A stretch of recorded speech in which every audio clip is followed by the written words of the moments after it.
नमस्कार छात्रों, आज हम अध्ययन करेंगे आर्थिक उदारीकरण और वैश्वीकरण पाठ संख्या 16 के भाग 3 के बारे में। अभी तक जो है हमने पार्ट 1 और पार्ट 2 में जो है हमने क्या किया है कि उसमें उदारीकरण और विभिन्न महत्वपूर्ण बिंदुओं पर प्रकाश डाला था, जिसमें अभी तक हमारा जो है उदारीकरण समाप्त हो चुका है। अब हम देखते हैं निजीकरण से संबंधित कि निजीकरण आखिर किसको कहते हैं।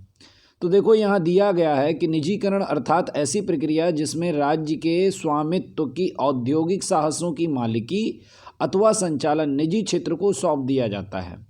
कहने का मतलब ये है कि जब सरकार, मान लीजिए कोई एक चमड़ा उद्योग का, मान लीजिए कोई एक फैक्ट्री है, ठीक है, उसको वो क्या करे, सरकार बेच दे और किसी प्राइवेट कंपनी को दे दे, या प्राइवेट कोई व्यक्ति है वो उसको ख़रीद ले और वो अपने अनुसार उस कंपनी को अगर चलाने लगता है और उसको ख़रीद लेता है, ठीक है, तो वो क्या कहलाएगा आपका कि निजीकरण हो रहा है।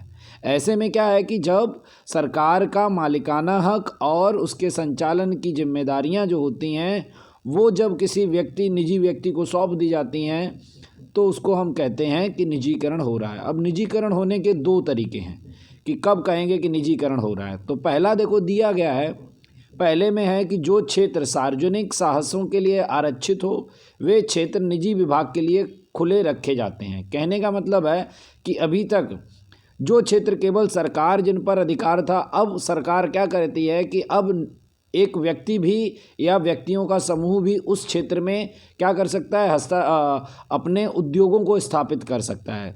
ऐसे में वो क्या करेंगे, अपना मालिकाना हक उनको खरीद सकते हैं, वो लोग खरीदेंगे, उसका संचालन स्वयं कर सकते हैं। सरकार ऐसे में हस्तक्षेप नहीं करेगी। जब स्वामित्व यानी मालिकाना हक और संचालन जब दोनों क्या है किसी निजी व्यक्ति को दे दिए जाते हैं या निजी समूह को दे दिए जाते हैं, एक तो इस तरीके से होता है कि दोनों चीज़ें। अब देखो दूसरा यहाँ दिया गया है कि राज्य के स्वामित्व की कंपनियों की मालिकी राज्य अपने पास रखे, ठीक है, मालिकाना हक सरकार क्या करे, अपने पास रख ले कि मालिक तो हम ही रहेंगे, पर क्या है संचालन निजी कंपनियों को सौंपे अथवा संचालन राज्य अपने पास रखे और मालिकाना निजी कंपनी को सौंप दे।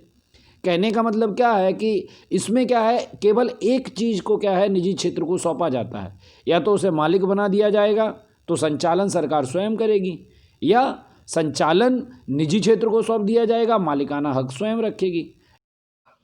चलिए तो अब देखते हैं निजीकरण से क्या लाभ हैं। पहला पॉइंट देखो यहाँ दिया गया है कि निजीकरण की नीति के कारण देश में क्या है, उद्योग क्षेत्र की जो जितनी भी इकाइयाँ थी उन संख्या में क्या हुई, वृद्धि हुई। कहने का मतलब ये है कि जब नए लोगों को अवसर मिला, सरकार ने निजी क्षेत्र के लिए क्या है आपके सार्वजनिक क्षेत्रों को जब खोल दिया और कहा कि आप आइए और उद्योग स्थापित करिए, तो ऐसे में बहुत सारे उद्योगपतियों ने क्या है, बड़े लोगों ने अपने नए नए उद्योग स्थापित किए, जिसके कारण क्या है उद्योगों की संख्या में वृद्धि हुई, जिसके कारण उत्पादन में भी वृद्धि हुई। दूसरा, चलिए अब देखते हैं दूसरा पॉइंट। देखो यहाँ दिया गया है कि निजीकरण के कारण पूंजीगत और उपभोक्ता वस्तुओं के उत्पादन में वृद्धि हुई। कहने का मतलब ये है कि जब उत्पादकीय इकाइयों की संख्या बढ़ गई, जब बहुत सारे उद्योग नए स्थापित हुए, तो उसके कारण क्या हुआ, आपका उत्पादन में भी वृद्धि हो गई। तो वही यहाँ पर दूसरा पॉइंट कहता है कि दोनों तरीके की वस्तुओं के उत्पादन में वृद्धि हुई।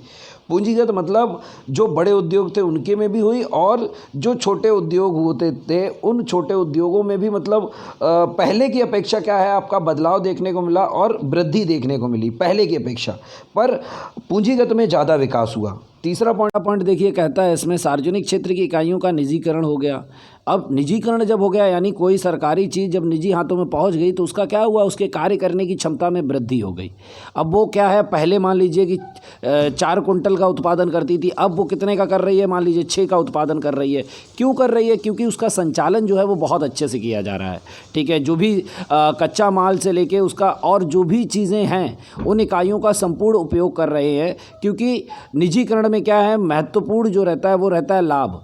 तो आप सिंपल साधारण रूप में समझ लिए कि गन्ने की दुकान पे जब आप रहते हैं तो गन्ने को बार बार जो रस निकालने वाला है वो क्या करता है, गन्ने को बार बार मोड़ के क्या है रस निकालता है उसमें से, ठीक है। तो वहाँ पे क्या है, वहाँ पे उसके पास संसाधन कम है, उसी में से उसको क्या है अधिकतम उपयोग करके क्या है उसका लाभ कमाना है। तो ऐसे में जो सार्वजनिक क्षेत्र थे उनका निजीकरण जब हुआ तो उसके कार्य करने की क्षमता में भी आपका क्या हो गया, सुधार हो गया। चलिए अब देखते हैं कि निजीकरण से क्या क्या हानियाँ हैं। तो पहला पॉइंट देखो दिया गया है कि निजीकरण के कारण क्या है, आर्थिक सत्ता का केंद्रीकरण हुआ है जिससे एकाधिकार को वेग मिला है। अब केंद्रीकरण का मतलब ये है कि एक व्यक्ति ने कंपनी स्थापित की तो जितना भी लाभ आता है वो ज़्यादातर लाभ किसको मिलता है, उस एक व्यक्ति को मिलता है या व्यक्तियों के समूह को मिलता है, जिसके कारण पैसा क्या है एक व्यक्ति के पास रह गया। जैसे रिलायंस वाले मान लीजिए उनके बहुत सारे उद्योग चल रहे हैं, तो ऐसे में जो भी पैसा आता है तो वो रिलायंस के जो आपके अनिल अंबानी जी हैं उनके पास ज़्यादा जाएगा, और किसी के पास उतना नहीं जाता है। वहाँ काम करने वाले कर्मचारी हैं तो उनके पास थोड़ी ना जाएगा, उसका जितना भी लाभ रहेगा तो वो लाभ जो है वो किसको जाएगा, अनिल अंबानी जी को जाएगा। तो ऐसे में क्या है, एकाधिकार को भी वेग मिला है कि मतलब अपने अनुसार जब उनका बहुत ज़्यादा उत्पादन है या मार्केट में जब उनकी पहचान हो जाती है तो वो क्या करते हैं, अपने अनुसार क्या है वस्तुओं के मूल्य निर्धारण करने लगते हैं। तो ये भी आपका एकाधिकार को वेग भी मिला है, मतलब तेज़ी आई है इसमें। दूसरा पॉइंट देखो दिया गया है, निजीकरण से छोटे गृह उद्योगों का विकास उचित ढंग से नहीं हो सका, मात्र बड़े उद्योगों को ही लाभ मिला। मैंने आपको ऊपर लाभ वाले पॉइंट में दूसरा वाला बताया था, पूंजीगत का ज़्यादा विकास हुआ, ज़्यादा उत्पादन होता था, और उपभोक्ता वस्तुओं का उत्पादन जो था वो उतना नहीं होता था पर पहले से अच्छा होता था। तो वही बात यहाँ पर दूसरे पॉइंट में कही गई है। क्या कहा गया है कि आपके छोटे उद्योग जो थे, घर में रह के 2-4 लोगों मिल के जो जिस चीज़ का उत्पादन करते हैं या घर में किसी मशीनरी को लगा के उत्पादन करते हैं, उनका अच्छे से अगर विकास की बात करें तो उनका उतना अच्छा विकास नहीं हुआ है। जबकि बड़े उद्योग आप देख रहे हैं, लौह इस्पात के उद्योग जितने भी हैं, ठीक है, या बड़ी बड़ी फैक्ट्रियां हैं जहां पर आपका उत्पादन बड़ी मात्रा में होता है और उसको बाहर क्या है आपका निर्यात किया जाता है, तो ऐसे बड़े उद्योग जो थे उनको लाभ अधिक मिला, छोटे गृह उद्योगों को उतना अच्छे से लाभ नहीं प्राप्त हुआ। तो ये भी एक हानि थी आपकी किसकी, निजीकरण की। चलिए तीसरा पॉइंट देखिए, निजीकरण के कारण मूल्य नियंत्रण में नहीं रहे, जिससे मूल्य वृद्धि की समस्या खड़ी हुई। कहने का मतलब क्या था, एक ही वस्तु को उत्पादित करने वाली अलग अलग कंपनियां हैं और बाज़ार में क्या है वो कंपनियां क्या करती हैं, अपने अनुसार मूल्य का निर्धारण करती थी, सरकार इसमें हस्तक्षेप भी नहीं कर पा रही थी। तो ऐसे में क्या हुआ, मूल्य नियंत्रण में नहीं रहे, मूल्य आए दिन बढ़ते चले। चलिए अब बात करते हैं वैश्वीकरण की।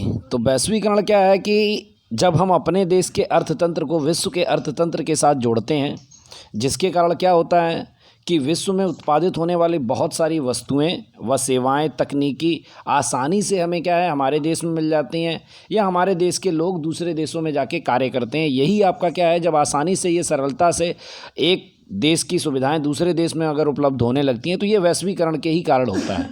तो ये आपका वैश्वीकरण है। अब देखिए इसमें दिया गया है, वैश्वीकरण में मुख्यतः निम्न सुधार हाथ में लिए गए। यानी वैश्वीकरण जब किया गया तब ये निश्चित किया गया कि कौन कौन सी चीज़ों पर हमारा ध्यान जो है वो सबसे ज़्यादा रहेगा। तो पहली चीज़ जो थी उसमें देखो दिया गया है कि 2 देशों के बीच व्यापार के अवरोध दूर करना। यानी पहला काम ये होगा कि हम क्या करेंगे, जो भी परेशानियां आ रही हैं एक देश से दूसरे देश में व्यापार करने के लिए, पहले तो हमें उनको कम करना है। चाहे वो कागजात बहुत ज़्यादा पहले कागजाती कार्य किए जाते थे, पेपर बहुत सारा वर्क होता था, तो उन सबको कम किया गया। दूसरा पॉइंट देखो दिया गया है, ऐसी परिस्थितियों का निर्माण करना कि जिससे 2 देशों के बीच पूंजी की हेर फेर आसानी से हो सके। यानी आप सभी लोग जानते हैं कि अलग अलग देश की अलग अलग मुद्रा है, तो ऐसे में किस तरीके से एक मुद्रा का दूसरे मुद्रा से जब व्यापार होता है, यानी एक देश का दूसरे देश से व्यापार होता है, तो मुद्रा का किस तरीके से आदान प्रदान किया जाए, इसको भी सरल बनाया गया। तीसरा पॉइंट देखो दिया गया है, टेक्नोलॉजी के आयात निर्यात के अवरोध दूर करना। बहुत सारी ऐसी तकनीकी जो है हमारे देश में नहीं उपलब्ध है मान लीजिए, पर वो हमारे देश में नहीं है पर जापान में है, मान लीजिए अमेरिका में है, तो हम वहाँ से उसको कैसे लेके आएँ, या जो अमेरिका या जापान में चीज़ें नहीं हैं वो तकनीक अगर हमारे यहाँ है तो हमारे देश से उनके देश में कैसे पहुँचाई जाए। तो इसमें अगर कोई रुकावट आती है तो उसको दूर करना भी वैश्वीकरण का मेन उद्देश्य था, मुख्य उद्देश्य था। चौथा पॉइंट देखो यहाँ पर दिया गया है आपका कि विश्व के विभिन्न देशों के बीच श्रम का आयात निर्यात मुक्त रूप से करना। कहने का मतलब ये है कि बहुत सारे ऐसे देश हैं जहाँ पर क्या है जनसंख्या बहुत कम है पर वहाँ पर संसाधन है, ठीक है, तो बहुत सारे देशों की उद्योग वहाँ पर स्थापित किए गए हैं। ऐसे में उन उद्योगों में मशीनों को रन करने के लिए, उनको चलाने के लिए क्या है श्रम की आवश्यकता पड़ती है। तो ऐसे में दूसरे देशों के लोग वहाँ पर क्या है कार्य करने के लिए बुलाए जाते हैं, जिन्हें अच्छा वेतन दिया जाता है। तो यही, चलिए अब देखते हैं कि वैश्वीकरण का भारतीय अर्थतंत्र पर कैसा प्रभाव पड़ा। तो यहाँ पर देखो लिखा भी गया है कि मिश्र प्रभाव पड़ा, यानी कुछ लाभ भी हुए वैश्वीकरण के, कुछ हानियाँ भी रहीं। तो पहले हम देखते हैं कि वैश्वीकरण के क्या क्या लाभ मिले। तो पहला पॉइंट देखो दिया गया है, वैश्वीकरण के कारण देश में विदेशी पूंजी निवेश को प्रोत्साहन मिला। यानी बहुत सारी, जब वैश्वीकरण आपका भारत में 1991 के बाद जब ये सारी चीज़ें चालू हुई तो क्या हुआ कि बहुत सारी विदेशी कंपनियां हमारे देश में आईं और उन्होंने अपने उद्योगों को यहाँ पर क्या है आपका स्थापित किया और हमारे यहाँ के लोगों को रोजगार उपलब्ध कराया। उन्होंने अपनी विदेशी पूंजी यानी उसका निवेश जो है भारत में बहुत ज़्यादा बढ़ गया, यानी बाहर के लोग आए और उन्होंने अपना पैसा जो है यहाँ पर आपका क्या है लगाना चालू किया। चलिए दूसरा पॉइंट देखो यहाँ दिया गया है कि वैश्वीकरण द्वारा विकसित देशों में उत्पन्न होने वाली बहुत सारी वस्तुएं आसानी से प्राप्त हो सकी। वैश्वीकरण के कारण अब विदेशों में बहुत सारी चीज़ें थीं जो विदेशों में उत्पादित होती थी, हमारे यहाँ नहीं थी। ठीक है, मैंने पहले वाले पार्ट में भी बताया था, उदाहरण भी दिया था। तो क्या है, अब वो वस्तुएं वैश्वीकरण के कारण हमारे देश में आसानी से आपको मिल जाती हैं, चाहे वो। चलिए अब देखते हैं तीसरा पॉइंट इसी में दिया गया है कि वैश्वीकरण के कारण भारत जैसे विकासशील देश अंतर्राष्ट्रीय स्पर्धा में टिके रहने की शक्ति प्राप्त करते हैं। कहने का मतलब ये है कि भारत में क्या है उतनी ज़्यादा तकनीकी नहीं चीज़ों को उत्पादित किया जाता है। हमारे यहाँ क्या है ज़्यादातर कृषि प्रधान देश है, तो इसीलिए क्या है कृषि से उत्पादित होने वाले जो भी आपके क्या है उत्पाद हैं उन्हीं को हम क्या है विदेशों में क्या करते हैं बेचते हैं। तो इसके कारण क्या होता है कि हमें भी अवसर प्रदान होता है, हमें भी अवसर मिलता है कि हम अपने देश की पहचान को विश्व बाजार में क्या करें स्थापित कर सकें। तो स्पर्धा करने का यानी दूसरे देशों की वस्तुएं जो आती हैं उनके साथ हम अपनी वस्तुओं क्या है विदेशों में बेचते हैं, जिससे हमारे देश की भी अपनी एक पहचान बनती है और हमें भी क्या है आपका लाभ प्राप्त होता है। फिर देखिए वैश्वीकरण से क्या हुआ, आपकी हानियाँ क्या क्या हैं। तो देखो एक चीज़, पहला पॉइंट देखो दिया गया है, वैश्वीकरण से गरीबी बेरोजगारी की समस्या हल करने में इच्छित सफलता नहीं मिली। यानी हमने ये सोचा था कि विदेशी कंपनियां जब भारत में आएंगी, ठीक है, तो क्या होगा आपका बहुत सारा रोजगार उत्पन्न करेंगी वो बहुत सारे, पर ऐसा हुआ नहीं वास्तविकता में। ऐसा नहीं है कि रोजगार नहीं मिला, लोगों को रोजगार मिला, पर उन्होंने क्या है ज़्यादातर काम जो था वो किससे करवाया, मशीनों से। और मशीनों से जब ज़्यादा कराया, क्योंकि हमारे देश की एक तो सबसे बड़ी समस्या है कि जनसंख्या भी है, तो इसके कारण भी क्या है उतनी ज़्यादा सफलता नहीं मिली गरीबी को सुधारने में और बेरोजगारी को कम करने में। अब दूसरा पॉइंट देखो देखते हैं कि विकासशील देशों को निर्यात वृद्धि द्वारा जो लाभ प्राप्त होना चाहिए वह पर्याप्त मात्रा में प्राप्त नहीं हो सका। यानी विकासशील देश जैसे कि भारत एक विकासशील देश है, ठीक है, तो हमारे विकासशील देशों की सबसे बड़ी परेशानी ये है कि यहाँ पर क्या है तकनीकी उतनी ज़्यादा क्या है आपका विकसित नहीं है। तो यहाँ से ज़्यादातर जो है निर्यात आपका किन वस्तुओं का किया जाता है, वो होती हैं आपकी कृषि प्रधान, या फिर आपकी क्या होती हैं वो कच्चा माल होता है।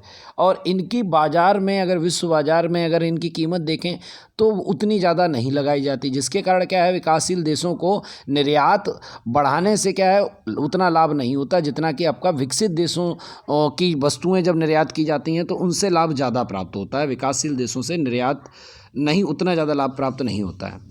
तीसरा पॉइंट देखो दिया गया है कि वैश्वीकरण का लाभ बड़े उद्योगों को अधिक मिला जबकि छोटे उद्योगों को लाभ कम मिला। मैंने आपको बताया था कि जो भी आपके क्या थे गृह उद्योग थे उतने ज़्यादा विकसित नहीं हो पाए, किसमें आपका वैश्वीकरण में, ठीक है, तो वो क्या है आपके छोटे उद्योग कहलाते हैं। पर यहाँ पर जो लाभ मिला वो किसको मिला, बड़े उद्योगों को मिला, क्योंकि उनके द्वारा जो भी वस्तुएं उत्पादित की जाती थी उनका मूल्य हमेशा विश्व बाजार में क्या रहा आपका अधिक रहता था, जिसके कारण क्या है अधिक रहने से उनके जो भी आपके उद्यमी होते थे उनको लाभ अधिक मिलता था। जबकि छोटे उद्योग जो होते थे एक तो वो अपनी चीज़ों को बाहर दूसरे देशों में निर्यात नहीं कर पाते थे, और अगर कर भी लेते थे तो उतना ज़्यादा क्या है उनकी वस्तुएं जो उत्पादित की जाती थी उनको उतना लाभ प्राप्त नहीं होता था क्योंकि उनकी उतनी कीमत नहीं लगाई जाती थी। ठीक है, तो ये कुछ आपके वैश्वीकरण के लाभ और हानियाँ थीं।